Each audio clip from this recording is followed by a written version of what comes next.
வங்கக் கடலிலே சந்தன பேழையிலே துயில் கொண்டிருக்கும் முத்தமிழ் அறிஞர், தமிழினத்தின் காவலர், தன்மான தமிழரின் 103வது பிறந்த நாள் விழா மற்றும் மாபெரும் கருத்தரங்கு விழாவிற்கு தலைமை பொறுப்பை ஏற்று சிறப்பாக வழிநடத்தி கொண்டிருக்கும் மதிப்பிற்கும் மரியாதைக்கும் உரிய எங்கள் அன்பு மாவட்ட கழகத்தின் ஆற்றல் மிகு செயல் வீரர் அருமை அண்ணன் தளபதி முருகேசன் அவர்களே,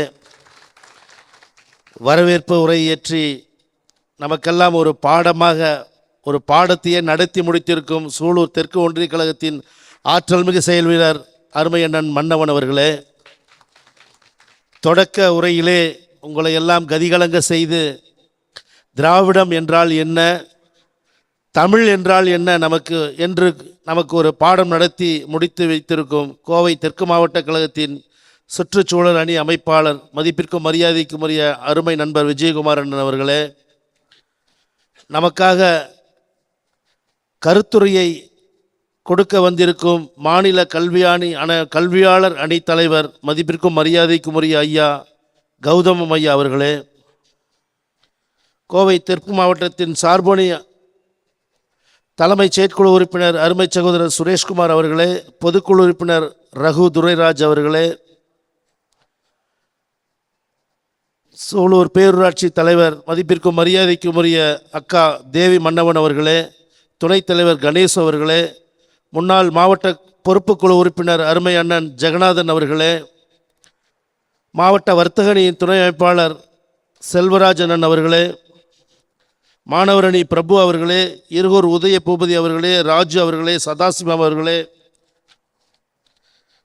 நன்றி உரை ஆற்ற வந்திருக்கும் அருமை சகோதரர், என்னாலும் எனது நண்பர், சூலூர் நகரத்தின் ஆற்றல் மிகு செயல் வீரர் உரம் கௌதமன் அவர்களே, உங்கள் அனைவருக்கும் இனிய மாலை வணக்கத்தினை உருத்தாக்கி கொண்டு ரெண்டு விஷயம் மட்டும் நான் பேசி முடிச்சிடுறேன். திராவிட முன்னேற்றக் கழகம் சூலூர் பகுதியில் 1996 முதல் 2001 வரை இந்த மண்ணை விட்டு மறைந்தாலும் நமது மனதை விட்டு மறையாத அருமை ஐயா SS பொன்முடி அவர்கள் தலைமையில் சீரிய முயற்சியில் நல்லபடியாக நடந்து கொண்டிருந்தது, நீங்கள் எல்லாம் தெரியும்.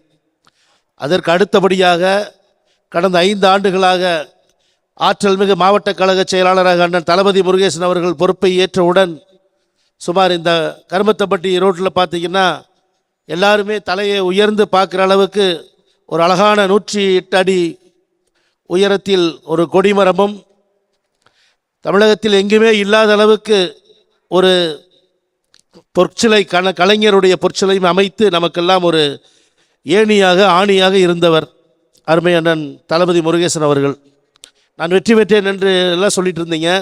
நான் வெற்றி பெற்றதுக்கு முழுக்கு 100% காரணம் நமது மாவட்ட கழக செயலாளர் ஆற்றல் மிகு செயல் வீரர் அண்ணன் தளபதி முருகேசன் என்று 100 தடவை சொன்னாலும் அது மிகையாகாது. 2 வருடங்களுக்கு முன்பே, தம்பி நீ வேட்பாளராக என்னுடைய தேர்வு நீதான், தயவு செய்து நல்லபடியாக கடுமையாக பணியாற்ற வேண்டும் என்று எனக்கு ஆக்கமும் ஊக்கமும் கொடுத்து என்னாலும் என்னை ஓடி உழைக்க வேண்டும் என்ற உழைப்பாலேயே என்னை பயிற்றுவித்தவர் அண்ணன் தளபதி முருகேசன் அண்ணன் அவர்கள். அது மட்டுமல்ல, கேண்டிடேட் செலெக்ஷன் ஆன பிறகு அவர் இங்கே ஓட்டு கேட்குறாரோ இல்லையோ, எனக்கு காலையிலையும் சாயங்காலமும் ஃபோன் பண்ணி எங்களுடைய கீழ்ப்பகுதியில் 4 பேரூர் 4 ஒன்றியம் மேலே ஒரு நகரம், மொத்தம் 9 நகர செயலாளருக்கும் 3 டைமும் ஃபோன் பண்ணி, தம்பி எப்படி நடக்குது, வாக்காளர் எப்படி இருக்கிறாங்க, இப்போ என்ன சிறப்பாக பண்ணியிருக்கீங்க, தயவுசெய்து கொஞ்சம் ஃபாலோ பண்ணுங்கன்னு சொல்லி ஒவ்வொன்றாக பாடம் நடத்தி என்னை வெற்றி வாய்ப்புக்கு முழு பங்களிப்பு அண்ணனுக்கு நான் என்னாலும் நன்றி கடனோடு இருப்பேன் என்று கூறிக்கொண்டு, நாங்கள் சென்னை ஒரு மாதத்துக்கு ஒரு 3 டைம் நாங்கள் சென்னை போவோம். 3 டைமும் நாங்கள் போகும்போது அண்ணன் என் கூட தான் போவார். ஒவ்வொரு டைமும் போகும்போது இந்த சூலூர் மக்களுக்கு என்னென்ன திட்டங்கள் வேண்டும் என்று, அவர் ஒரு மாவட்ட செயலாளர் மட்டும்தான், ஆனால் எம்எல்ஏ அவர் இல்லை, அமைச்சரும் அவர் இல்லை. இருந்தாலும் ஒவ்வொரு துறையிலையும் போய் அந்த பகுதிக்கு என்ன தேவை என்பது அதிகாரிகளுடன் சென்று, அந்த ஆட்சியாளர்களிடம் நம்ம அமைச்சரிடம் சென்று பரிந்துரை கடிதம் வாங்கி ஒவ்வொரு திட்டத்தையும் 90% முடித்தவரை வெற்றி வாய்ப்பை இழக்க செய்த இந்த மக்களுக்கு கொஞ்ச நாள் போட்டு தெரியும். ஏன்னா சட்டமன்றம் கூடும்போது கடந்த 4 நாட்கள் நான் சட்டமன்றத்துக்கு போயிருந்தேன். முதல் நாளே பார்க்கும் பொழுது ஒரு பேசிக்காக ஒரு சட்டமன்ற உறுப்பினர் அப்படின்றதுக்குள்ள அடிப்படை தகுதிகள் இல்லாதவர்கள் தான் சட்டமன்றத்தில் இன்று ஆட்சியாளர்களாக இருக்கிறார்கள். இன்னும் ஒரு வாரம் போட்டோம். ஒரு வாரம் போகும்போது மறுபடியும் கேள்வி வரும். மானிய கோரிக்கை இருக்கிறது, கவர்னர் உரை இருக்கிறது, மானிய கோரிக்கை இருக்கிறது. நானே 60 கொஸ்டின் வச்சுருக்கேன். என் டிபார்ட்மெண்ட் சிஎம் டிபார்ட்மெண்ட்டில் 6 கொஸ்டின் வச்சுருக்கேன்.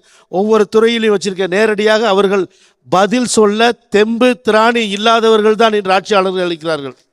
மக்கள் தேர்ந்தெடுக்கட்டும். ஆனால் ஒரு சட்டமன்ற உறுப்பினருக்கு என்ன தகுதி வேண்டும் என்று அவர்கள் கண்டிப்பாக நினைக்க வேண்டும்.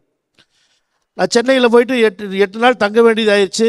ஒரு 2 ட்ரெஸ் எடுக்கிறதுக்கு ஒரு கடைக்கு போனேன். ஒரு 2 மகளிர்கள், அவங்க ஒரு 30 வயசு இருக்கும், சென்னைக்காரங்க தான், படிச்சிருக்கிறாங்க. செல்லை நோண்டிட்டு பார்த்துட்டு இருக்கிறாங்க. அப்போ நான் வேணும்னே பேச்சை கொடுத்தேன். என்னம்மா பார்த்துட்டு இருக்கிறீங்க? இல்லை, எங்கள் விஜய் எப்போ ஆட்சி அமைப்பாருன்னு பார்த்துட்ருக்குறோம் அப்படின்னு. நீங்கள் எந்த ஊருமா அப்படின்னு கேட்டால், நாங்கள் சைதாப்பேட்டை தொகுதி. உங்கள் எம்எல்ஏ யாருமா அப்படின்னா அவங்களுக்கு தெரியல. எங்கள் எம்எல்ஏ யாருன்னு தெரியலிங்க, நாங்கள் விஜய்க்கு தான் ஓட்டு போட்டோம் அப்படின்னு. அப்போ நான் சொன்னேன், நான் உங்கள் எம்எல்ஏவோட ரெக்கார்டை எடுத்து காமிச்சேன். அவர் மேலே எத்தனை கேஸ் இருக்குது, இதெல்லாம் என்னமானோன்னு. அப்போ தான் அவங்க யோசிக்க ஆரம்பிக்கிறாங்க. இந்த மாதிரி சூழல்கள் தான் தமிழ்நாட்டில் இருக்கிறது. இன்னும் வெகு தூரத்தில் நமது வெற்றி வாய்ப்பு வெகு தூரத்தில் இல்லை. இன்னும் சில மாத காலத்திலே ஆட்சிகள் மாறும், காட்சிகள் மாறும். நீங்கள் எல்லாம் இணைந்து பணியாற்ற வேண்டும் என்று கேட்டுக்கொண்டு இந்த நல்ல வாய்ப்பை கொடுத்த அனைத்து நல்ல உள்ளங்களுக்கும் நன்றி கூறி விடைபெறுகிறேன். நன்றி, வணக்கம்.